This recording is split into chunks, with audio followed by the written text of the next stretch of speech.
Hey folks, I'm back finally after several weeks off and no driven reviews for me.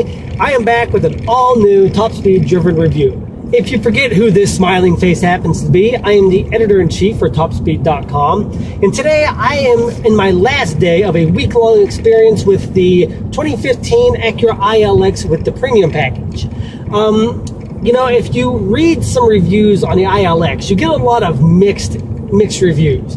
Some people love it, some people hate it, some people call it a warmed over Honda Civic. I've even heard someone refer to it as the worst Honda ever built.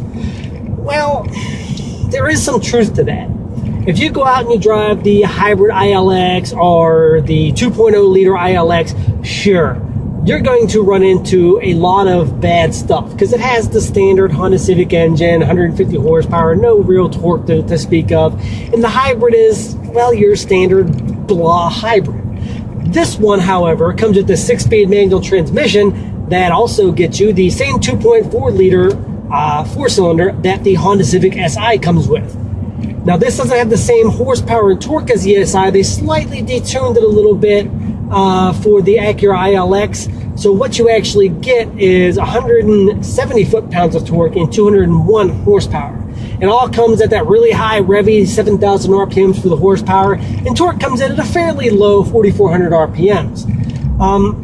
That's good enough to get this car up to 60 miles an hour, just about 7.1 seconds, give or take. It's significantly slower than the SI. This is because this thing outweighs the SI by several hundred pounds.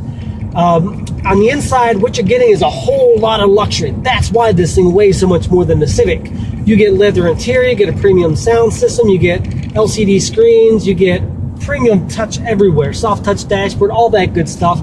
Plus, you get extra sound deadening material. If you shut these doors and then you turn around and shut the doors on a Honda Civic Si, there's a night and day difference. These things close with a nice firm thud, whereas the Honda Civic Si is a little bit pingy when you close the doors.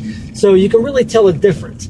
Now, you do get a little bit of cabin noise, but I think that's intended because with this 2.4 liter 4-cylinder, it makes a wonderful sound for a 4-cylinder. I mean, you can hear that throatiness when the VTEC opens up, when the intake valves open up. You can hear this thing really snorting.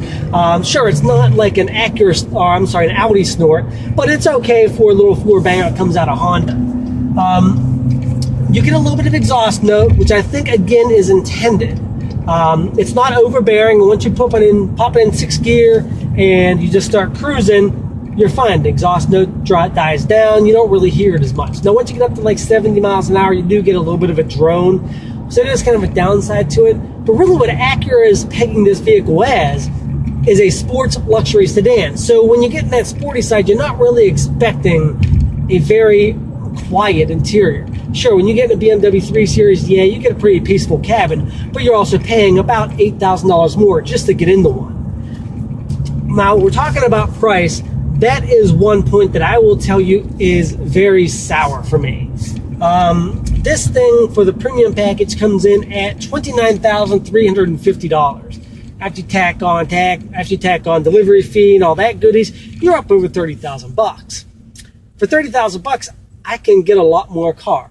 I can go to Mercedes and get a CLA 250 if I can find one in stock, because God knows those things are almost impossible to find. But if I can find one that does not have a crazy market adjustment amendment to the price on it, I can get it for about $30,000.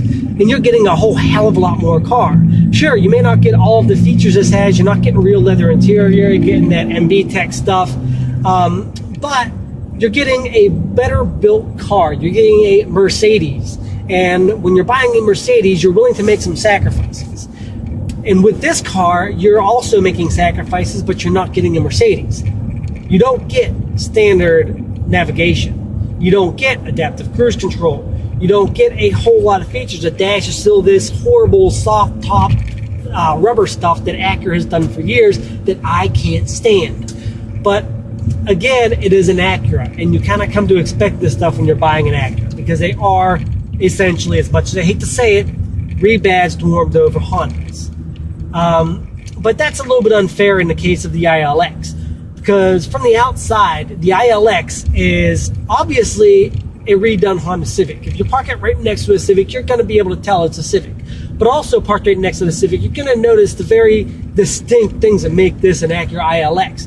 For example, the rear glass actually slopes downward and meets further down into the trunk line, creating almost like a four-door coupe style. Sort of like the CLA 250, but not quite to that extreme. And also you have a lot more molding, you got a lot more design on the side. The body line, the ridge on the side kind of kicks up when it goes over the rear wheels, so it gives a much sportier look than the Civic Si, plus adds a little bit of extra class to it.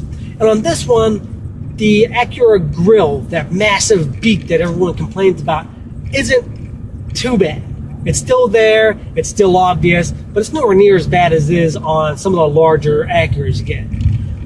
But overall, for the price you're paying for this car, it's really not too bad. 30,000 bucks, you're getting premium leather and seating, you're getting cruise control, you're getting all the gadgets, gizmos, the Bluetooth, nice sound system. The knobs on the sound system are rubberized, so you get a nice, good feel whenever you turn the stations or turn the volume. Plenty of space. That's one thing this thing offers that the CLA 250 does not, is ample rear seat room. Yes, it's no full-size sedan. Don't expect that. But you get a good bit more, and also you don't have that coupe-style roof that's coming down and knocking on the top of your head if you're over 5'5". So yeah, you are getting a little more than you are at the CLA in that respect.